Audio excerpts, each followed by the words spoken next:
Hi, everyone. I'm Ada Au, and I'm the co-head of Women at Google for Hong Kong. I'm thrilled to be moderating a very special Talks at Google with Christina Ho as part of the Living Your Passion series. The Living Your Passion series showcases outstanding local figures who have faith in their capabilities to achieve their goals. And we hope to share their stories about positivity and resilience to help inspire others to pursue their passion. I'm really excited to have Christina here today to share her story. Christina is an airline pilot based in Hong Kong and one of the few female pilots in the industry. Here's Christina in action inside the cockpit. Christina has had a really amazing journey. And before becoming a pilot, she was a fine arts graduate and cabin crew member with no engineering background or flying experience. She's also an illustrator and author, and the creator of the Christina Meow character. And here are some of her illustrations. Warm welcome to Christina, and it's so good to have you here today. Hi, everyone. So good to be here. I'm so excited. Great. Let's start off with a lightning round of questions, Christina. Are you ready? Yes, I'm ready. All right. So, coffee or tea? Oh, tea. We'll get some tea up later, but we'll get on with the questions first. Are you a morning person or a night owl?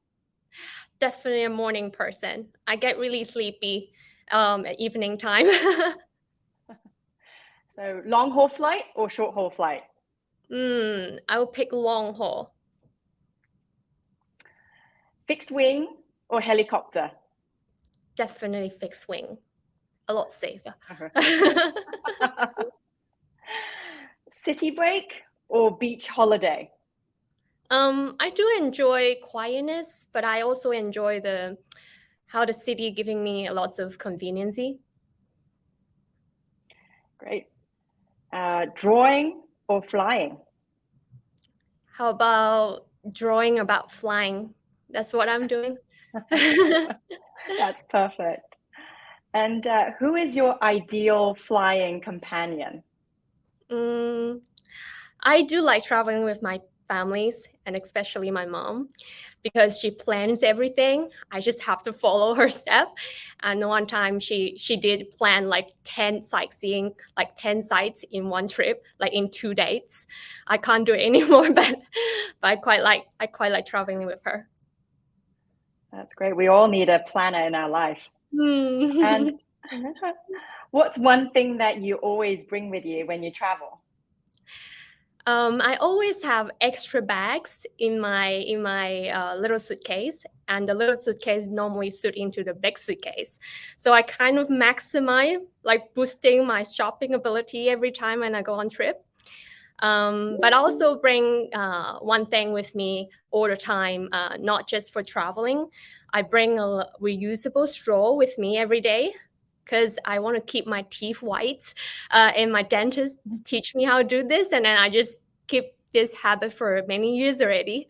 So I always have, I should say, a pair of straw because they're like two little ones that you can ensemble together and become a long one. So you can drink little pots of Chinese tea or a big, taller, bigger coffee. That's a great tip. I might have to borrow that one. All right. We're going to dive in a bit deeper now. Christina, can you tell me more about your journey from a fine arts student to becoming a pilot?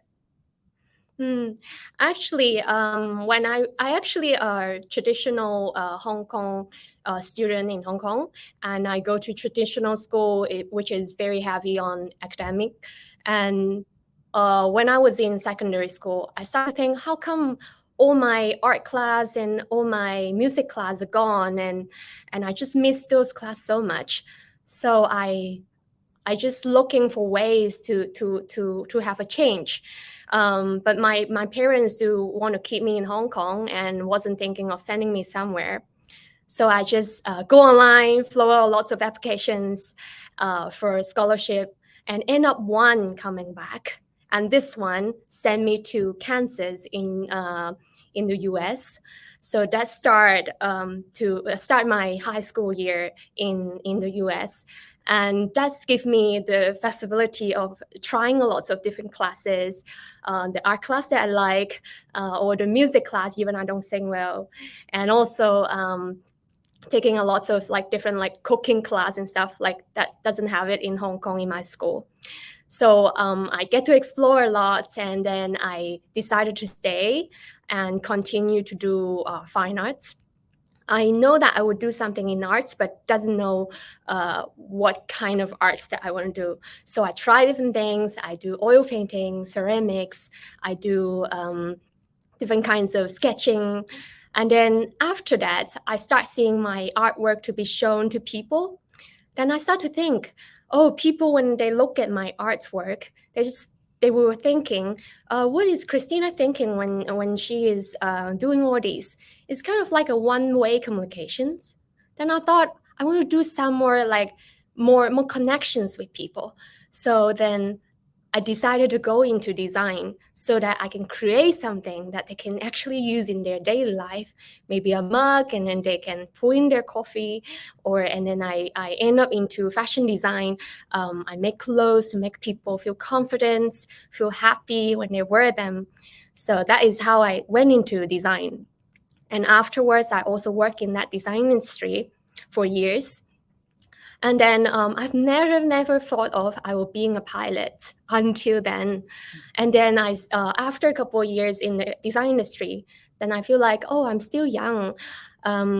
Is there any other jobs, like not 9 to 5 jobs, that I should try? And I also missing how I travel and how I explore the world when I was in university. I do different part times. I go to different places. When summer holidays come, I don't go back and see my parents. I just run around to places and get explored. And I just miss that so much. And so I saw advertisement from aviation industry and saw that. I was like, oh, I should give it a try. And I end up in the aviations and being a cabin crew, a flight attendants. Then in this job, you do get the chance to look into the cockpit, but not long time. Every time when we get into it, maybe like 10 minutes, I didn't really see the operations of that, and doesn't have that spark saying that to me, oh, I want to switch jobs to that. Until a leisure travel flight that I'm going to my friend's wedding in Malaysia. And that flight was so full because it's full of her relatives, because she's from Hong Kong, and then her fiance is from Malaysia. And so she bring all her relatives at the back of the plane. And then with my staff ticket, I just never get on the plane. And I was so worried. And then the captain was so nice on that flight and released that jump seat to me. And that jump seat is actually located in the cockpit behind the two operations pilot. And I wasn't knowing what is that, but he released the seat. I know that, and I run to the gate. And when I step in that cockpit, I was like amazed by that view. I still remember it is the dawn time. Outside there is 270-degree view with those different color patches on there, and with the instrument lights all on and wrapping me. And I was like, whoa, what an office. And I sit down, and they are still busy. They're like busy putting in information, telling the plane what to do. And there's lots of people coming in. The cabin crew come in and talks about the passenger. The engineer coming in talks about the fuel. Lots of these kind of stuff. And they seems to be so calm and so multitask. I was like, wow, I love this job. It's so challenging. And then once the door closed, it get quiet. And then we taxiing out to the one-way, and with the one-way lights on. And then I still remember that moment, the captain putting his right hand onto that throttle and push it all the way forward. And then the lights of the one-way just come up to you one by one, faster and faster, and my heart just beat together. And at that moment, I know that after all this part-time, all this experience, try different stuff, I know this is for me. I know this is a career that I want to go for. And that is really the spark that making me moving that step, going towards being a pilot. Wow. What a life-changing journey that must have been. And I'm so impressed with all the different hats that you've tried on over the course of your career journey. So, Yeah. pivoting to being a pilot, can you share what's been your most memorable flight experience?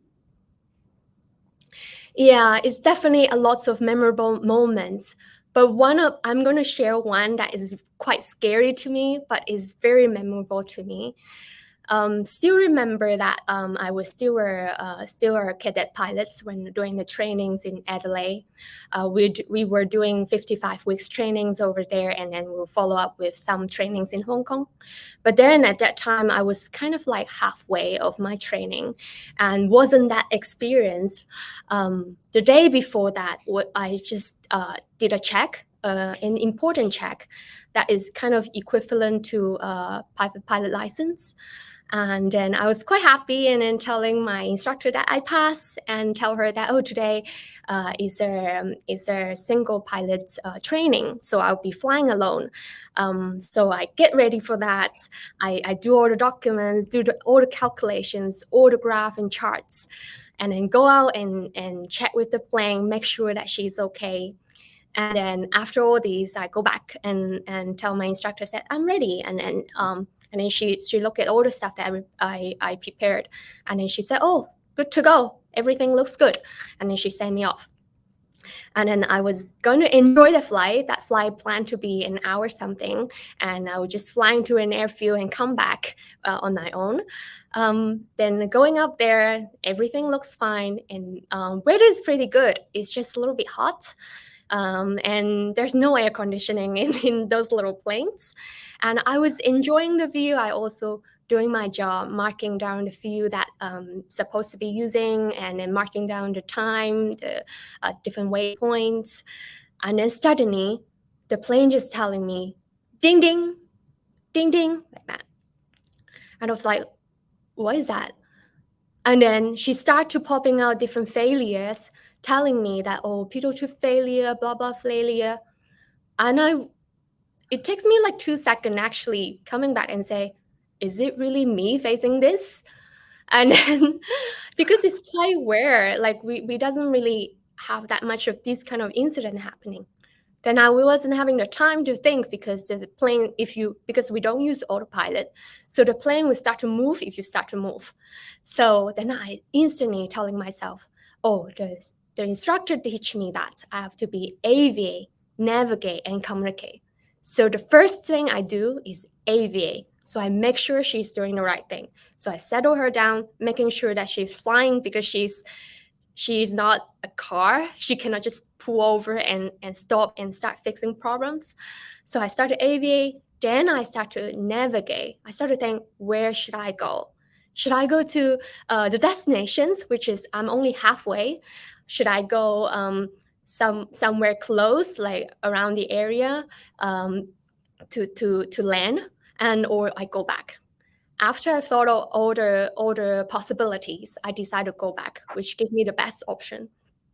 So then I go back, and then I turn 100 degrees back, and then I start to call the area control, start to communicate, tell them, oh, I just have this happening. I look at the warnings. I do not know exactly what it is, but it looks like my electricity have some problems, because all the pops up related to the problem, and also my circuit breakers pops, and I reset, and it doesn't go back in. Then I fly, and then they help me to pull the other aircraft away from me, because I lost some of the screen and I cannot see them. And then when I arrived at harbor, I almost getting back, and I was like, yes, I make it back. And then I make the call and say, I make an early call and say, oh, I'm inbound, I want to land. And then they say, oh, clear to land. And once I hear this, all my screens goes off. No more electricity. and I start to put down my flaps for landing, and it doesn't work anymore because it's also supported by the electricity.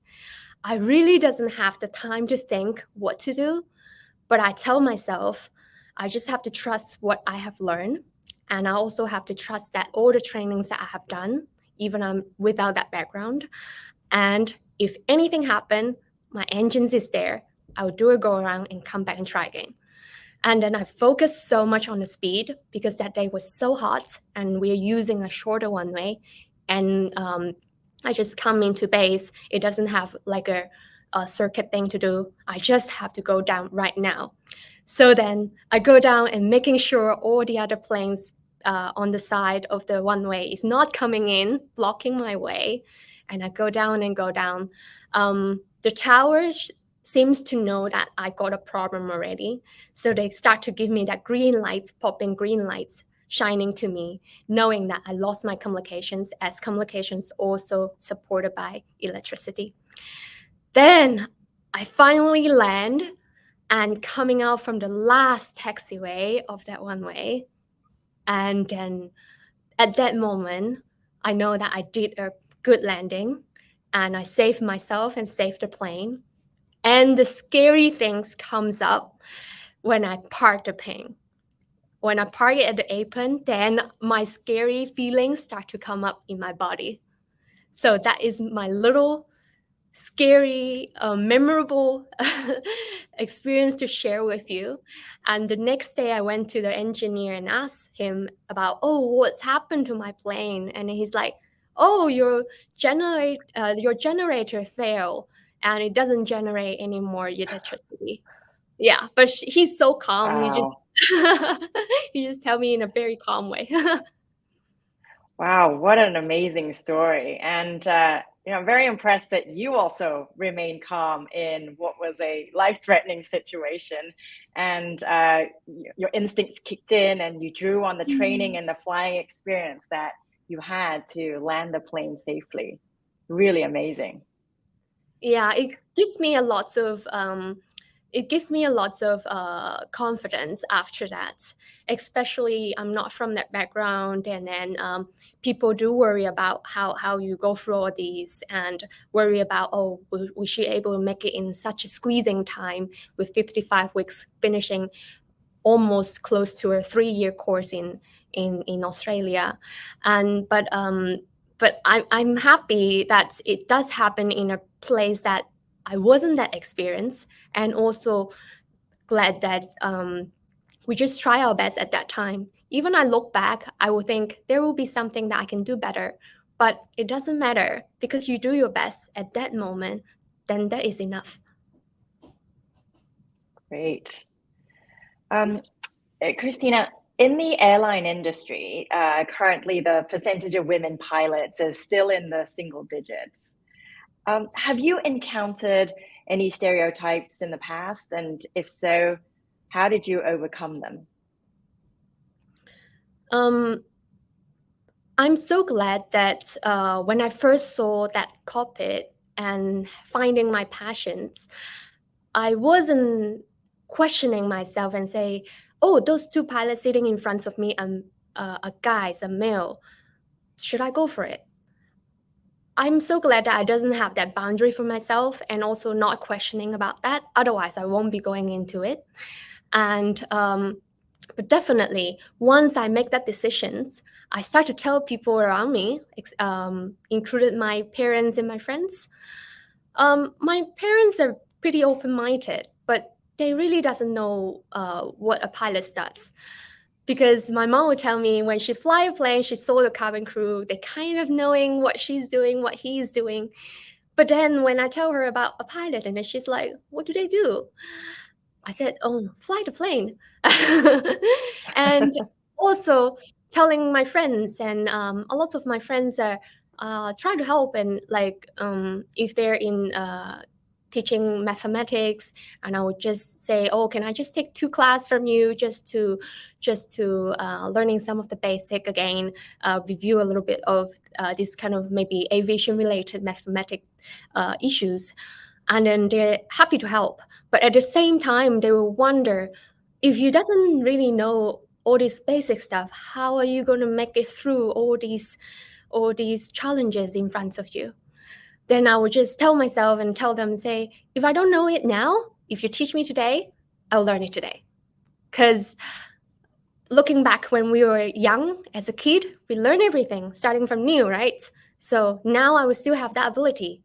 I keep telling myself that I will still having that ability to learn, still have that ability to explore, and also we get the experience from the past years. Then you know that what ways works best to you.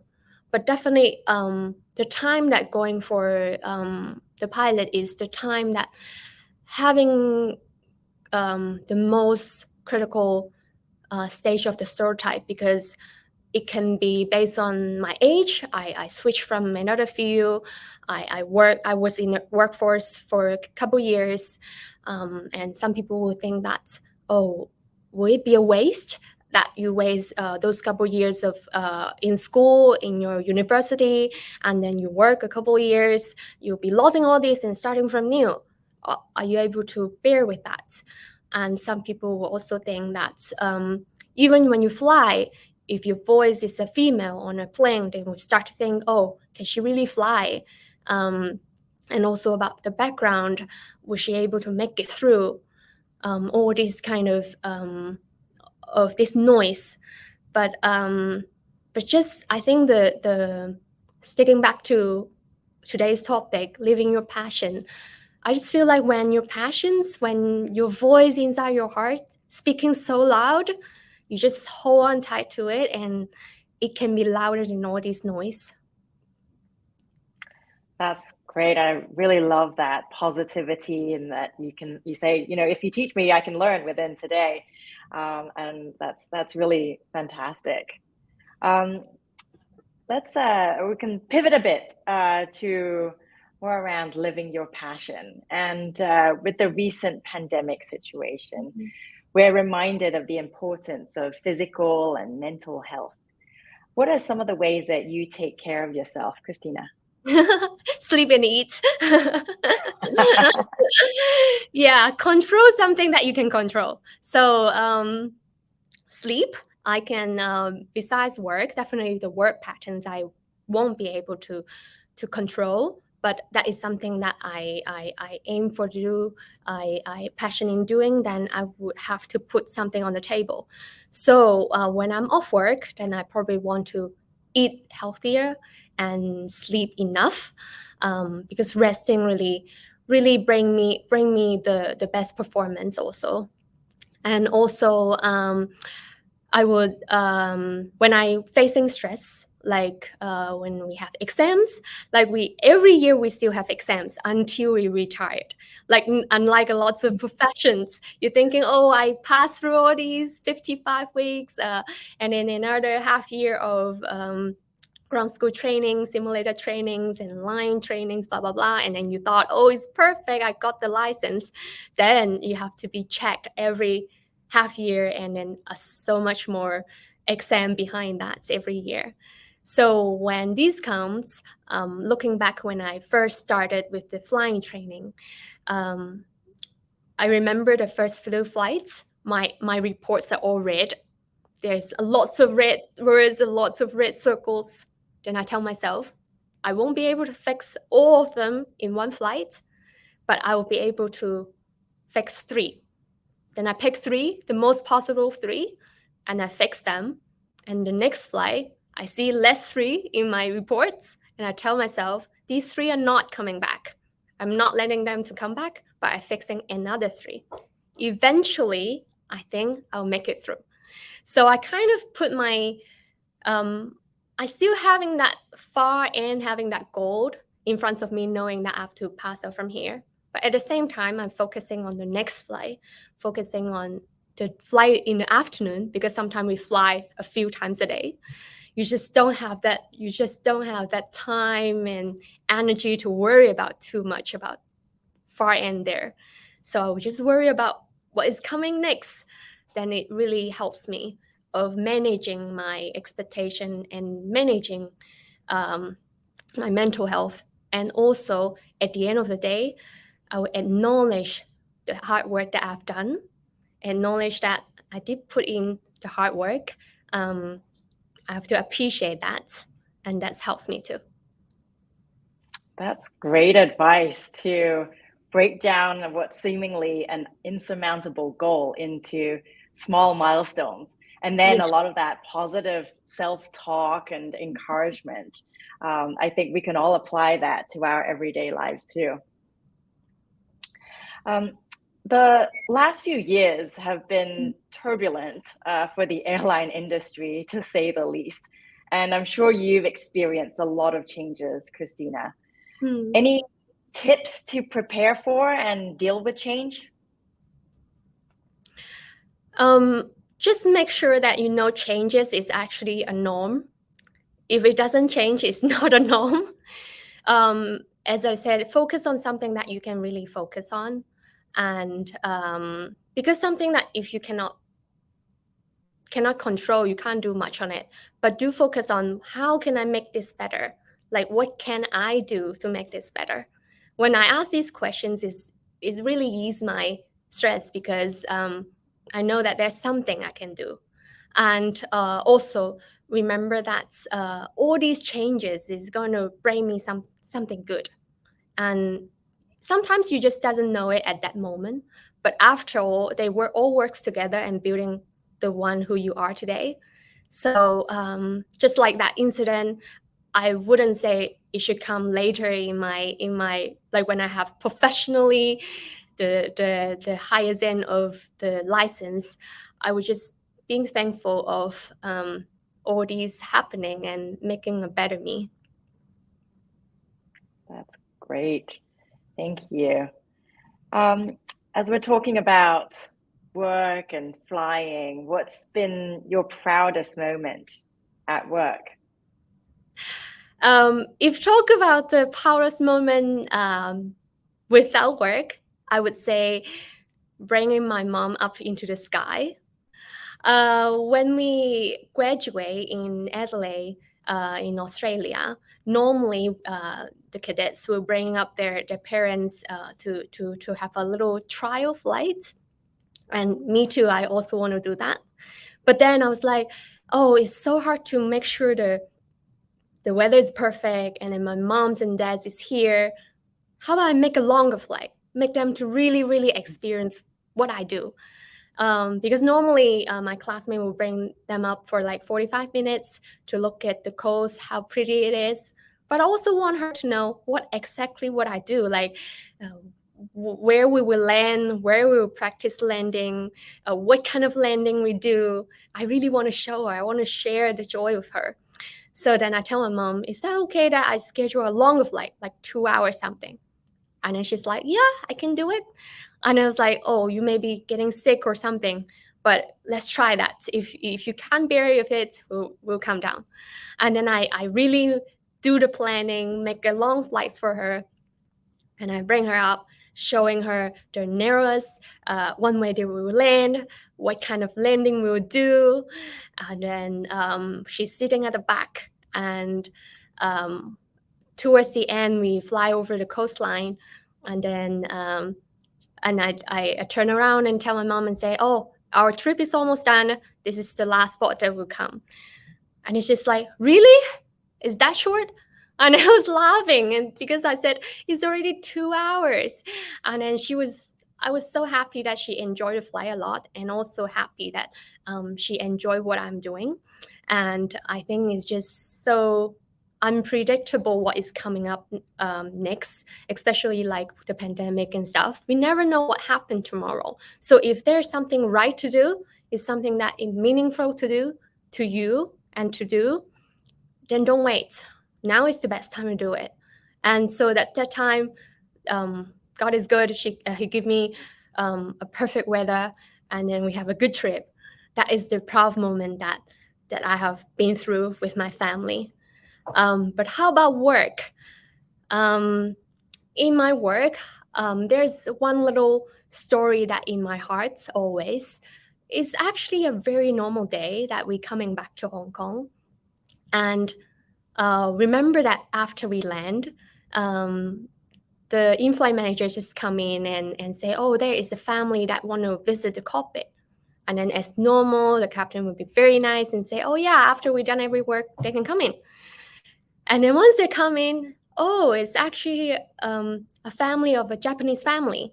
And then the two little kids was holding those little planes model. And then the mommy speak a little bit English. And when the mommy come in and say, oh, I didn't know that you have a female pilot here. I watched those dramas and I'm so surprised in real life also having one. And also they're happy that we're bringing them to Hong Kong.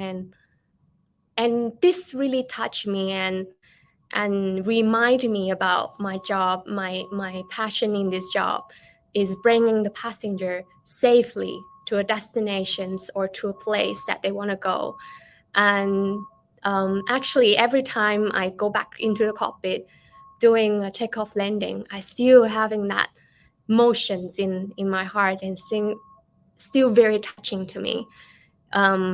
It doesn't go away.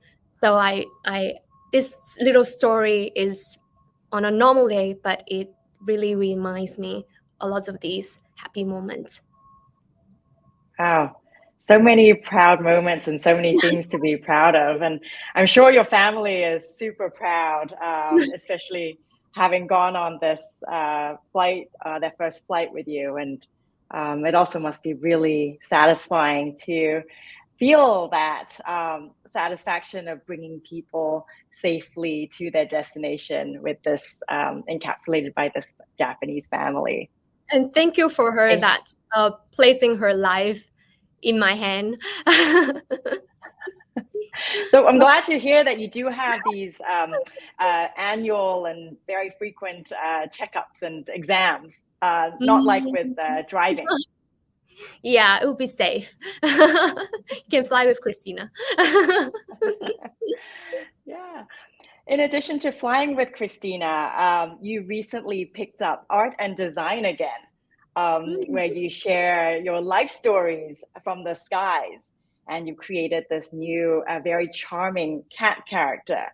And if we could share some of your creations. Yeah. Christina, if you could tell us more about this. Yeah. These 2 years, I start to do a lot more on the orientations for the new joiners for the company and also some school visit and start to realize they kind of being very excited about what's coming up in the future, but also a little bit of hesitations or anxious about what will come up, especially the young ones. And then I just having a feelings that really want to encourage them. And then I think of how can I keep on encourage them on their way and being a little supporter on their path. So I started to think maybe I should draw something. Maybe I should pick up the painting again. And then I start to draw the series of life lessons from the sky.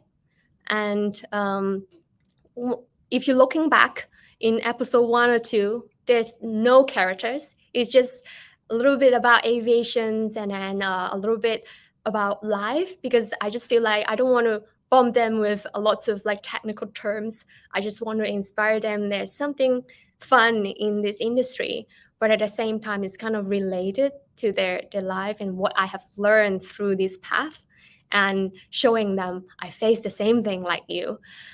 So then I start drawing, and then after episode, and then Christina Mail just came up, and then after it came up, and then her friends comes up too. So Christina start to have friends, and they have different characters. They have different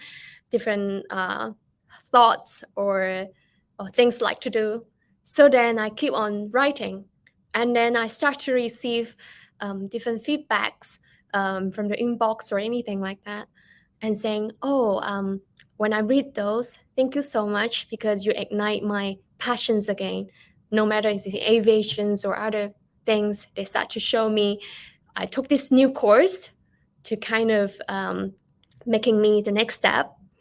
And I just feel so happy every time receiving these messages, even I never met those people, and thinking that how a little step making a difference. We don't have to make big step. It's just a little one. And then the rest will just come like a snowball. And so that is the motions that give me how I can continue writing life lessons from the sky. And also now it's already 40 something episode. It was so fast. That's great. And on the topic of encouraging people, what is your advice to people that are thinking of taking the leap to pursue their passion? When you have the time to try out different stuff, because only through trying, you know yourself better. It's not like Christina telling me how it feels like doing something, but it's kind of like you going through it. And there's nothing too bad can happen. And you just get to know yourself better. And when you've finally hit to something that you're really passionate and you really like, then it will clicks you because you know all the ones that it doesn't fit you that well.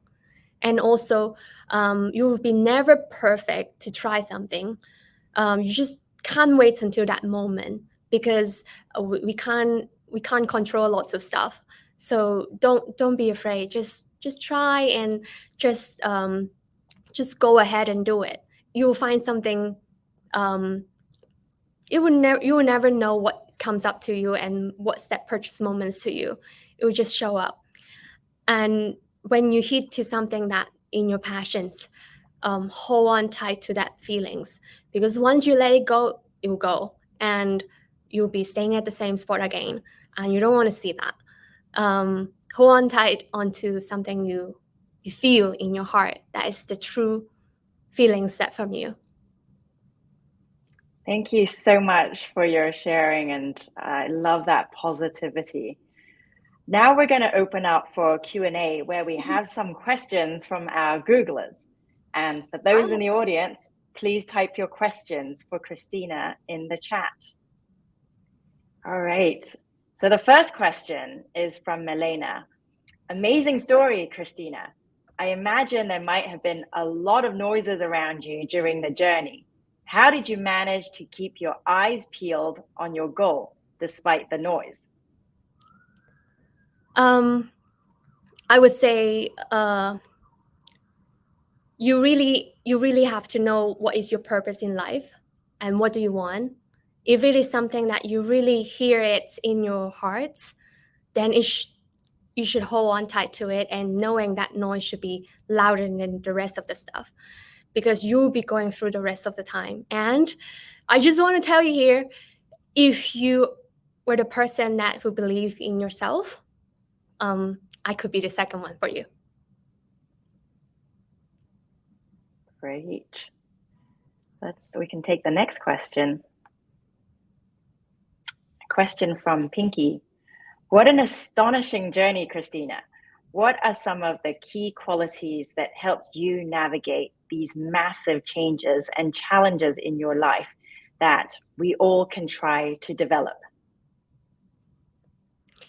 So when we're facing changes and challenge, as I shared, try not to focus so much on the failures or you win or anything like that, because throughout the journey you'll be having lots of failures. You just have to be friends with them, and there's nothing bad about it. It's just a way to know yourself well. And if you fail this time, then you probably want to check out why, because you don't want to hit it again the next time. And I do find joy in learning, and also I find joy in seeing a better me. So I think that's really drive me of seeing challenge, and don't look at it half of them is failure, and look at it as part of the life, part of the life experience, that after I done it, I can share with you. Like after I done the interview for cadets, then I can share with you what will happen, and that is from a first person view, which is pretty cool. So I think we can all use it in the daily life. We try something and we happy share. Love it. Thank you so much for sharing. Let's move on to the next question. A question from Angel. Self-compassion is a topic that I discussed recently with my friends. Can you give us some suggestions on how we can navigate during challenges in life and keeping the self-compassion attitude? I think we should acknowledge and also say yes to what you have done every day, that you work your very best. And I do a person that's big in me time. I do like meditating and having my own time, de-stressing after all these. Sometimes like we gone through different changes, and even in daily life there's changes, right? And you get stressful, you start to realize how you react in when you're stressful is also something that about learning about yourself. And when you realize it, it's not a bad thing. It's not a bad thing you have emotions. We are all human.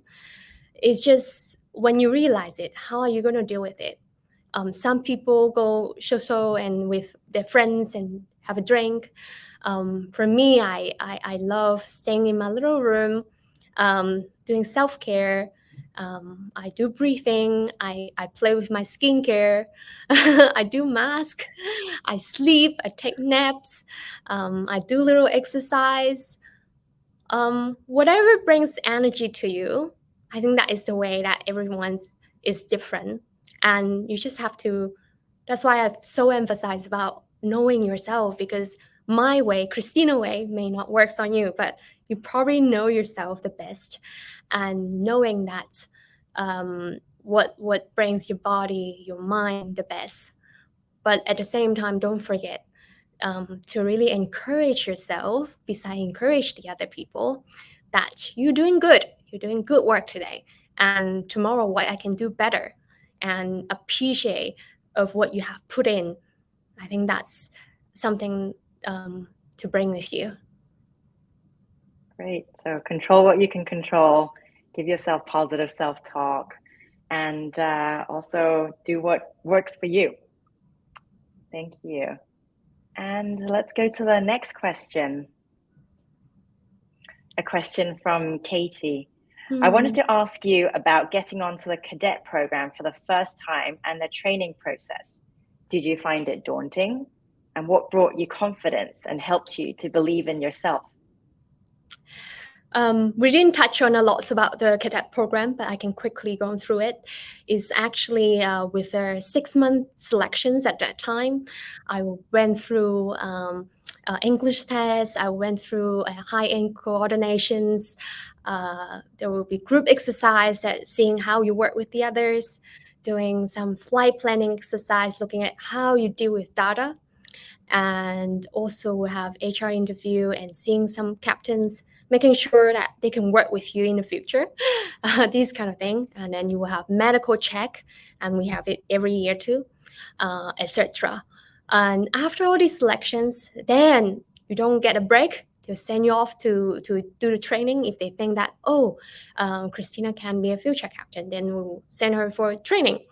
And then we've gone through that 55 weeks trainings, and that trainings involve around 16 to 17 subjects, like meteorologies. That's something that I really like to look at and read, and about how a plane can fly, etc.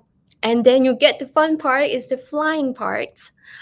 Just like the questions, the flying part, when the flying part comes and also the ground school comes, is actually quite tough in the beginning, because I kind of like putting a whole new mindset on myself. I was doing paintings and drawings in school, and then I was working in that field. And now I kind of have to put in an aviation mindset and learning all these in new. And I was like, also, I just focus on that day. I make some goals, what kind of progress I have to do in, in that day or in that semester or that week, because almost every week we have exams. And is the stressful part is like your reports will be hanged up on the hallway, and then your flying reports can be opened by anyone. But don't compare to the others. We all have our strength, we all have our weakness, and we all come from different backgrounds. And don't forget all the part-times or all these little things or volunteer work that you have done. Actually, you bring something back. You learn something from it, and you thought, oh, it's not going to work on this job. But it's not. Sometimes it works, it's transferable. I still remember how when I do the landing the first time, definitely the control part, it needs some time to really get used to on the control. But I realized at how I look at the one way, am I on the left, am I on the right, or am I high or low? I'm pretty good at that because I'm very good at shapes. And I thought, oh, actually, art stuff can bring into aviation. Just like now, I can bring the aviation stuff into Christina Mail, into a life lesson from the sky. So you never know what kind of skills that you have learned. It already installed in you, and you should be happy. You should be happy that you own them, and they will be useful somehow in your life as soon as you're willing. I really love the way that you positioned your unique strengths as assets, like all the observation and perspective skills that you've gotten from your fine arts training, and how it's become really valuable for a pilot. And I'm sure we can all be inspired by this and apply this in our everyday lives. Thank you. Let's go to the next question. Question from Alice. I love how you break down problems into smaller ones. What do you think was the biggest challenge you faced during your transition from being cabin crew to pilot? Believe. Really, really believe in yourself. And be thankful.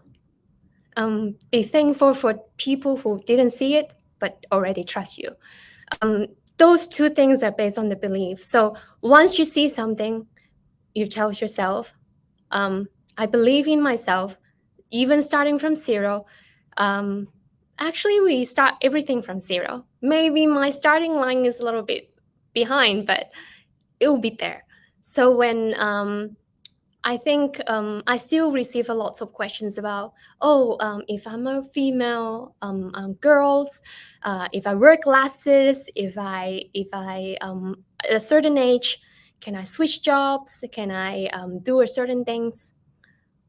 The first thing you do is believe in yourself that you can. I think that brings up the rest, because once you believe that, you start to do the action. You put little bits together, you ask around. You don't ask around, do you go for it? But you ask around the ways to do it. And then you put them together. In the first part, it's probably very messy, but it's fine, because we all do projects like that. We all do artwork like that.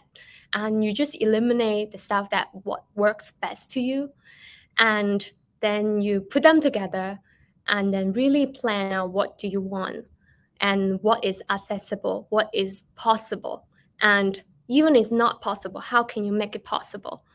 And then you plan it like that. And definitely when you have a passion, when you tell people will be happy to help you, because you know what you want and you're telling them that I'm going for this. I'm putting my hard work in this. And then people will happy to give me a certain words.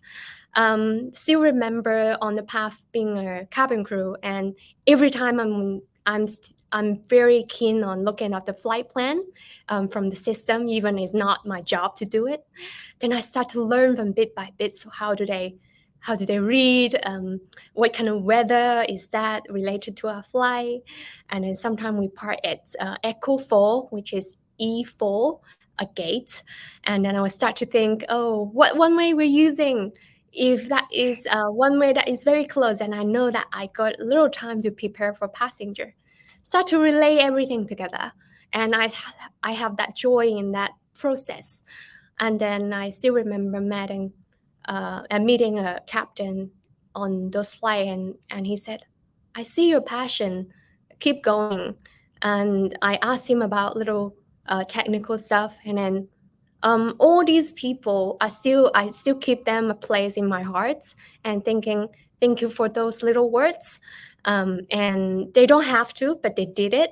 So I also want to be that person who pay it forward, telling no matter are the young ones or the ones who are in the workforce already for years, we all need encouragement. We all need to be seen, like our hard work to be seen.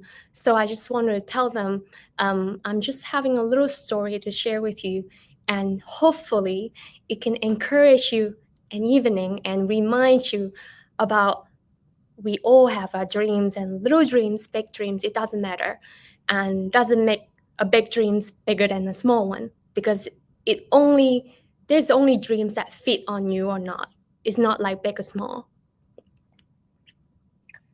And it's a virtuous cycle. So the more belief that you have, the more that you tell people about it, I'm sure it grows on itself and helps you to overcome different challenges along the way. I think we have time for one more question. So let's pop that one up. Another question from Pinky. Who is someone that you look up to and inspires you the most? I don't think I grow up with a role model, but I think it's instantly insert in me that my mom is a very inspiring person. Looking back into the story that she fly up into a little plane for the first time and she's not scared. I think she's a fighter too. And also I start to know how to appreciate her, about her decision of letting me going for studying fine arts, especially we're coming from a very traditional family and studying in like those normal school in Hong Kong, which is not many parents can say yes. You and I got the scholarship and saying that I want to go somewhere. She can say no, but she didn't. She told me that you may have to work in the workforce for many years that in something that you don't like, but the only thing that I can give you is a couple years happy time in your university. Then I was like, oh, even I have done part-time to support a little bit, but her support from saying yes actually making this story happen. That's why I said even I don't have a role model in my mind, she's always in my heart. And even now, when I tell her that what I want to do, when I start drawing, when I start encouraging people, she's still being a very supportive mom. So thank you for her, and I love you, Mom. Wow, thank you so much, Christina, for sharing, and thank you so much for inspiring us today. And to everyone, thank you for tuning in to today's Talks at Google with Christina Ho in Hong Kong. We hope you all enjoyed this talk. I certainly did, and hope you got some inspiration on pursuing your passion. Thank you, and goodbye. Goodbye, everyone.